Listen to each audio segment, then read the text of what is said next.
Assalamualaikum warahmatullahi wabarakatuh. Salam sejahtera untuk kita semua. Pada kesempatan kali ini, kami akan memaparkan proyek akhir mata kuliah jaringan komputer dengan studi kasus Gedung D9 Fakultas Matematika dan Ilmu Pengetahuan Alam di UNES. Sebelumnya, perkenalkan dengan saya sendiri, Rinanda Hidayah, dengan akhiran NIM 016, dan teman saya ada Nayota Maria Putra Santosa dengan akhiran NIM 017, Waida Kusmawati akhiran NIM 018, Anindya Putri Ramadhani akhiran NIM 019, dan yang terakhir ada Muhammad Rafif dengan akhiran NIM 020.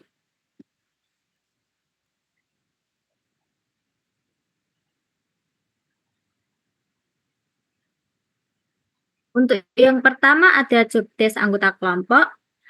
Yang pertama ada saya sendiri, Trinanda Hidayah, mendapatkan penyusunan laporan proyek akhir. Kemudian ada Nayota Maria Putra, memiliki jobdesk simulasi Cisco Packet Tracer, Waida Kusmawati, perancangan denah gedung D9, Anindya Putri Ramadhani, menganalisis kebutuhan perangkat jaringan dalam gedung D9, kemudian ada Muhammad Rafif Al-Mufid, pengumpulan data ruangan dalam gedung D9. Dalam pembagian jobdesk ini dilakukan supaya penyelesaian tugas dapat terstruktur dan setiap anggota memiliki tugas dan tanggung jawab masing-masing. Akan tetapi, setiap langkah pengerjaan tetap ditinjau dan dilakukan bersama-sama, sehingga keseluruhan anggota tetap memiliki peran penting dan memiliki penyelesaian tugas secara bersama-sama. Selanjutnya ada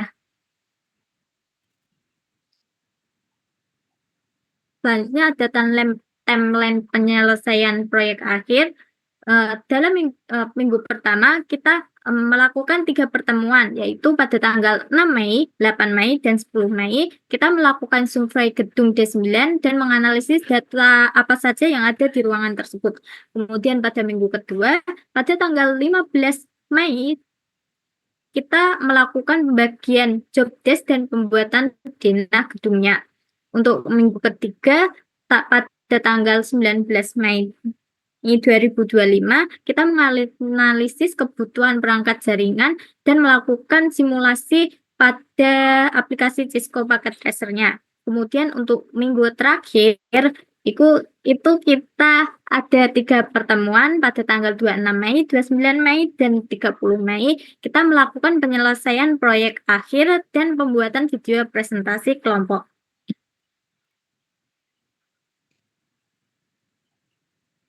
Kemudian ada latar belakang dari proyek akhir kita ini. Dalam pengembangan teknologi dan informasi sekarang, kita memerlukan akses data dengan cepat, terutama pada bidang pendidikan. UNES merupakan kampus yang memiliki banyak mahasiswa, dosen, dan tenaga pendidikan untuk melakukan kegiatan seperti pembelajaran daring, pengolahan data akademik, maupun urusan administrasi pasti memerlukan akses yang cepat sehingga setiap unit gedung di lingkungan UNES perlu memiliki perancangan jaringan komputer yang terstruktur dan optimal. Perancangan ini tidak hanya mencakup kebutuhan perangkat keras dan perangkat lunak, tapi juga kita harus mempertimbangkan faktor keamanan, stabilitas, serta efisiensi dalam pemanfaatan sumber dayanya. Dalam hal ini, kita terfokus pada gedung D9 FMIPA UNES. Untuk selanjutnya, dijelaskan teman saya. Selanjutnya adalah tujuan. Di sini kami memiliki beberapa tujuan. Seperti nomor 1, mendesain jaringan komputer yang optimal pada gedung D9. Kedua, mengidentifikasi kebutuhan perangkat jaringan. Ketiga, menyusun simulasi jaringan dengan paket tracer sesuai kebutuhan. 4, menerapkan konsep subnetting, VLAN, routing, dan DNS. Dan juga menyediakan sistem keamanan untuk jaringan.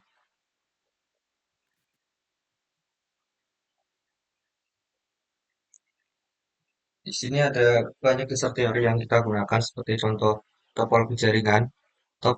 Topologi jaringan mengacu pada pola koneksi antar perangkat dalam suatu sistem jaringan Beberapa topologi yang sering digunakan adalah star, bus, dan ring. Ada subnetting juga. Subnetting adalah proses membagi jaringan besar menjadi beberapa jaringan kecil yang disebut subnet. Terus ada virtual LAN atau yang sering disebut VLAN adalah metode pengelompokan port secara logis tanpa bergantung pada lokasi fisiknya.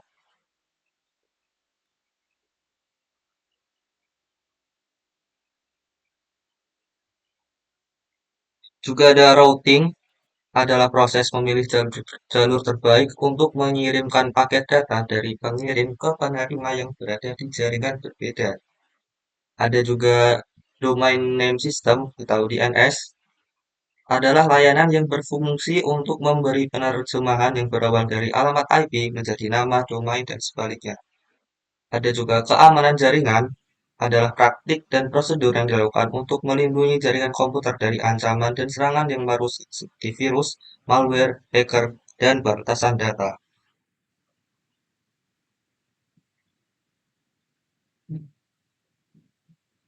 Selanjutnya adalah pembahasan mengenai denah gedung. Kali ini kami mengobservasi gedung D9 yang merupakan salah satu gedung dari Fakultas Matematika dan Ilmu Pengetahuan Alam di UNES. Gedung D9 merupakan gedung laboratorium fisika di mana menjadi salah satu fasilitas utama yang ada pada jurusan fisika. Dalam gedung ini memiliki 9 laboratorium yang masing-masing terdapat fasilitas dan layanan yang unggul. Berikut ini merupakan denah ruangan setiap lantai pada gedung D9. Yang pertama, denah lantai 1 gedung D9. Pada lantai ini terdapat dua ruang utama yaitu R162 dan R165 yang di dalamnya terdapat 6 ruangan lagi. Pada lantai ini terdapat lab fisika dasar, lab karakteristik material, dan lab workshop.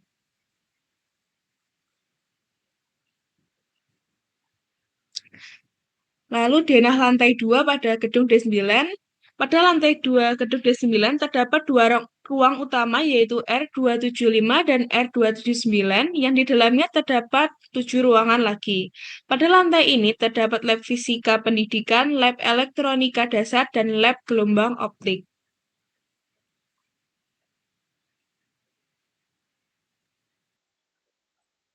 Terakhir, pada lantai 3 gedung D9, terdapat dua ruang utama yang di dalamnya terdapat 10 ruangan lagi. Pada lantai ini terdapat deretan bilik dosen pada ruangan sisi kanan kiri.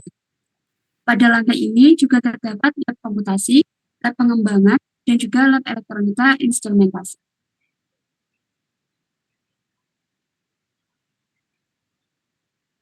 Selanjutnya, analisis kebutuhan perangkat jaringan. Untuk kelompok kami sendiri menggunakan 7 komponen perangkat jaringan.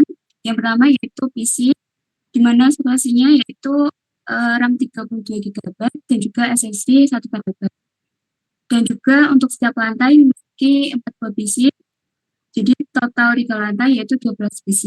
Di mana harga satuannya yaitu 6.300.000 dan total harganya 75.600.000 untuk 12 PC.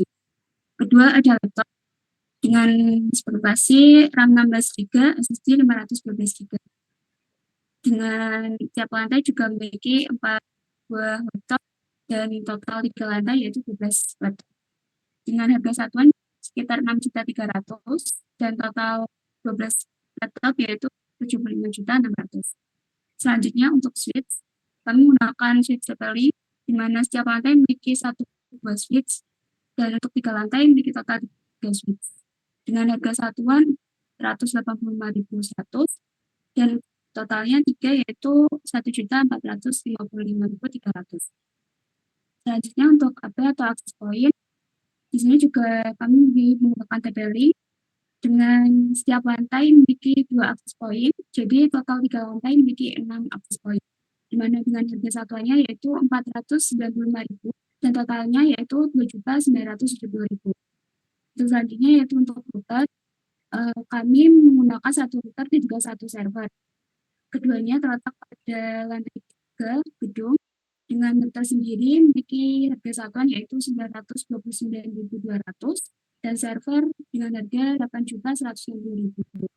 Untuk kabelnya kami menggunakan kabel LAN Z6 dengan spesifikasi 305 meter.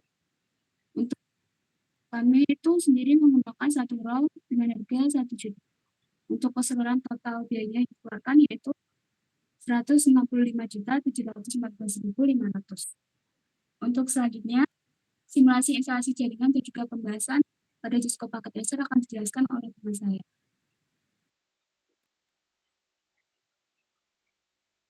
Baiklah, di sini saya akan menjelaskan terkait topologi jaringan yang kami buat pada gedung D9. Di sini seperti yang dijelaskan, kita menggunakan 3 switch, lalu ada total adalah 12 laptop dan juga 12 PC. Di sini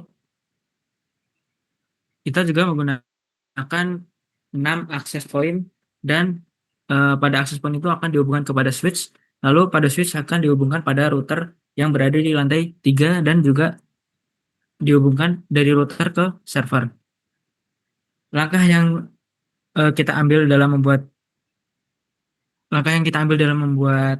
topologi jaringan pada gedung D9, yang pertama kita membuat subnettingnya terlebih dahulu, pembagian subnettingnya. Di sini saya menggunakan CIDR per 28, yang dimana tiap itunya 16 tiap IP-nya.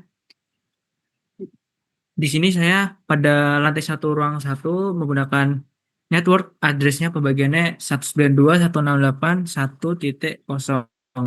Lalu broadcast-nya 1.15, gateway-nya 1.1 yang akan digunakan pada router nanti. Lalu range IP yang digunakan 1.2 sampai 1.14. Di sini kita gunakan pada satu PC saja pada tiap ruangan.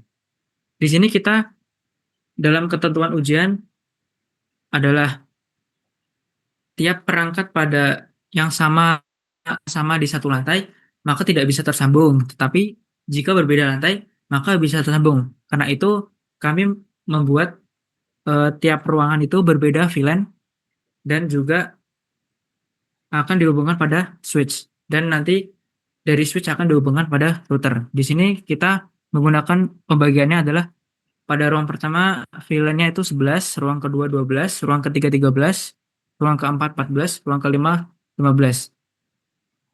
Lalu di lantai 2 pembagiannya kurang lebih seperti ini. Dimulai dari gateway-nya yaitu 1.65, dilanjut 1.81, 1.97, 1.113, 1.209. Dengan pembagian VLAN-nya ruang pertama 21, ruang kedua 22, ruang ketiga 23, ruang keempat 24, dan pada ruang kelima itu adalah kita menaruh access point-nya dan juga perangkat wireless-nya, yang dimana akan dihitung terakhir setelah semua perangkat yang tersambung secara kabel atau wire sudah dihitung. Karena itu di sini pada pembagian VLAN ke 25 jarak dari 24 ke 25 lumayan jauh. Sama seperti pada lantai 1 sebelumnya. Di lantai ketiga di sini kita menggunakan gateway 1.161, 1.177, 1.225. Lalu yang terakhir kita gunakan pada server yang tersambung pada router, yaitu gateway-nya 1.254. Dan pembagiannya sama seperti sebelumnya, 31, 32, 33, 34, dan juga 35. Lalu setelah kita menentukan subnetting-nya, di sini kita mulai dengan setting konfigurasi VLAN-nya. Cara untuk konfigurasi VLAN-nya sendiri yaitu setelah kita mengatur topologi dari tiap-tiap lantai seperti memasang switch-nya, memasang PC-nya, memasang access point, dan laptop. Di sini kita mengatur VLAN pada switch-nya. Kita klik switch-nya, lalu pada bagian VLAN database, di sini kita tambahkan VLAN number-nya sesuai pada pembagian tadi. Misal pada ruang 1 lantai 1 kita bagi VLAN-nya menjadi 11. ruang 2 lantai 1 kita beri VLAN 12, lalu ruang 3 lantai 1 kita beri VLAN 13. Setelah kita membuat sampai dengan 15, maka kita akan sambungkan tiap-tiap flash Ethernet atau yang tersambung pada PC dan juga access point itu menjadi sesuai dengan urutannya tadi. Di sini pada flash Ethernet 1 yang tersambung pada PC ruang 1 lantai 1, kita beri VLAN ke-11 atau ruang 1 lantai 1. Seterusnya sampai ke PC yang keempat. Lalu pada yang access point-nya kita akan jadikan satu saja, yang dimana kita menggunakan VLAN 15. Lalu di sini kita lakukan cara yang sama pada access point switch kedua dan juga switch pada lantai ketiga. Lalu pada switch kita sambungkan kepada router yang dimana menggunakan flash Ethernet sambungan ke port ke-6 atau indeks ke-5. Kita akan menyambungkan port ke-7 indeks ke-6 dan kita ubah di sini dari yang akses menjadi terang agar pada routernya dapat terbaca tiap-tiap VLAN-nya. Setelah kita membagi tiap-tiap VLAN atau virtual LAN pada tiap lantai dan juga ruangan, kita akan lanjut ke bagian routing, yang dimana kita akan melakukan routing pada bagian router. Di bagian router sendiri, kita akan yang pertama adalah menyalakan tiap-tiap sambungan yang telah kita sambungkan pada switch tadi. Dan juga kita tidak perlu untuk mengisi IP address dan juga subnet masknya karena kita akan mengisinya pada CLI. Di CLI sendiri, kita mulai untuk memasukkan dan mengkonfigurasi VLAN tadi agar bisa tersambung satu sama lain. Seperti di sini kita bisa misalnya interface flash Ethernet 1/0 atau sambungan kedua indeksnya 1, kita bisa beri label titik 21 yang dimana itu mengarah pada lantai kedua karena flash Ethernet 1/0 itu mengarah pada lantai kedua. Seterusnya sampai semua VLAN-nya sudah diatur pada konfigurasi router. Dan juga pada bagian ini kita akan mengatur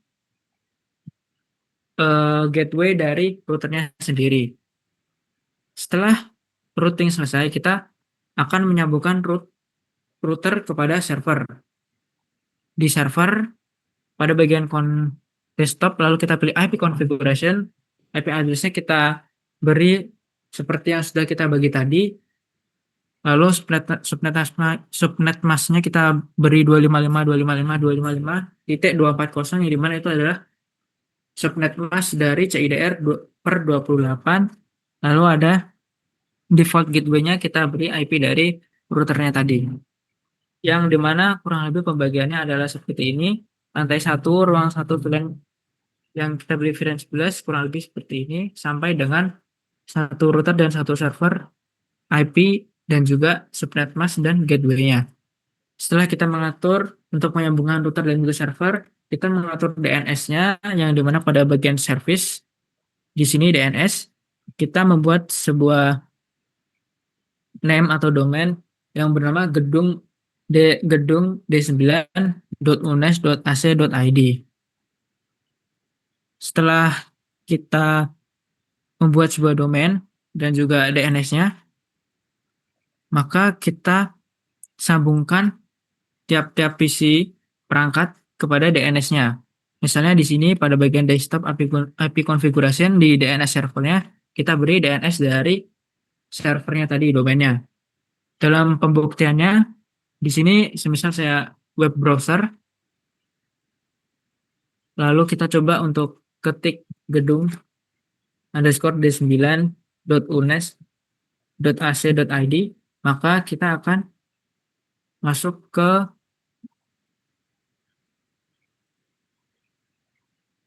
web gedung d9.unes.ac.id.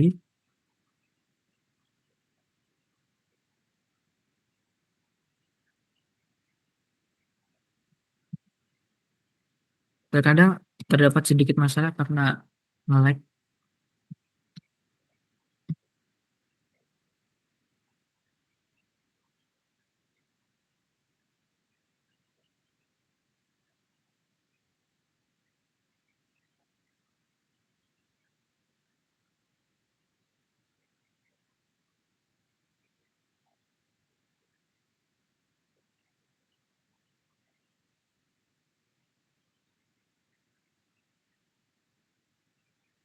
Nah, baik teman-teman, kurang lebihnya akan muncul tampilan seperti ini jika berhasil tersambung dengan domain servernya. Setelah itu, maka pembuktian akan berhasil, yang berarti sudah tersambung pada domain servernya, yaitu gedung d9.unes.ac.id. Lalu di sini langkah yang selanjutnya saya lakukan adalah mulai untuk membagi eh, VLAN dan juga konfigurasi IP dari laptop-laptop DHCP agar bisa otomatis. Langkah yang diambil yaitu pertama kita sama seperti sebelumnya kita atur pada CLI terlebih dahulu untuk memasukkan konfigurasi VLAN pada tiap-tiap lantai untuk yang access point dan juga perangkat perangkat otomatis atau DHCP. Lalu pada bagian server kita masukin service pada bagian DHCP. Di sini kita mulai untuk membuat DHCP-nya untuk tiap-tiap lantai. Setelah semua dilakukan, maka laptop akan tersambung dengan dan juga akan terisi IP otomatis sama seperti yang sudah kita setting. Seperti contohnya di sini, maka IP-nya sudah akan diatur dan juga DNS-nya sesuai dengan domain yaitu 1.253 dan default gateway-nya sesuai dengan router. Maka di sini kita sudah berhasil untuk mengatur agar untuk mengatur dan juga mengkonfigurasi IP tiap-tiap perangkat. Dan juga kita akan membuktikan apakah pada tiap-tiap perangkat itu dapat tersambung atau jika perangkat lantai 1 dengan lantai 2 itu bisa tersambung atau enggak. Di sini saya coba untuk mengirim surat pada PC ruang 1 ke PC ruang 2, maka akan muncul filelet. Jadi kita coba untuk melihat simulasinya. Di sini pesan akan terkirim ke router karena kita akan setting seperti itu. Lalu akan kembali dan di sini dicek bahwa tidak bisa untuk menyambung di lantai yang sama. Maka akan muncul filelet seperti ini. Lalu kita akan mencoba untuk membuktikan apakah jika berbeda lantai itu bisa. Di sini saya coba PC ruang 1 lantai 1 ke PC ruang 3 lantai 2. Kita coba simulasi di sini. Maka akan melewati router. Lalu pada router tersebut akan meneruskan pada switch lantai 2. Lalu akan diteruskan ke PC ruang 3 lantai 2. Di sini pesan berhasil sampai ke tempat tujuan, tapi yang namanya jaringan itu pasti akan ada komunikasi yang dimana pesannya tersebut akan kembali ke PC ruang 1 lantai 1. Apakah bisa?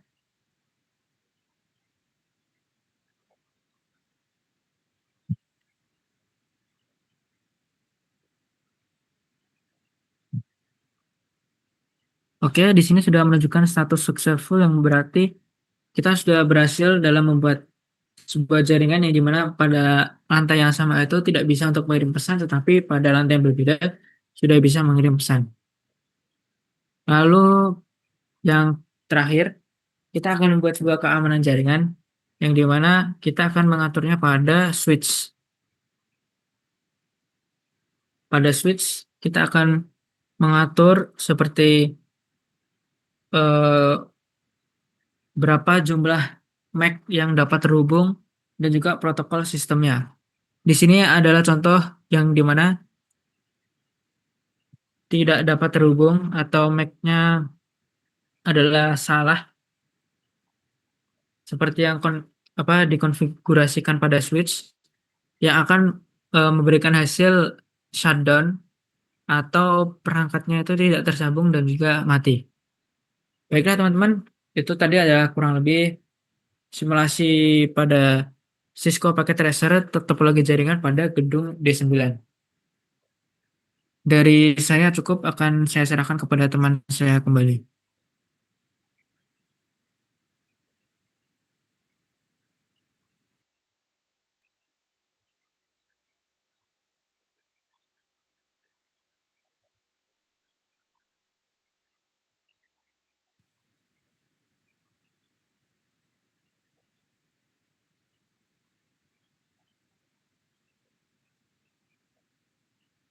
Oke, baik. Terakhir yaitu kesimpulan.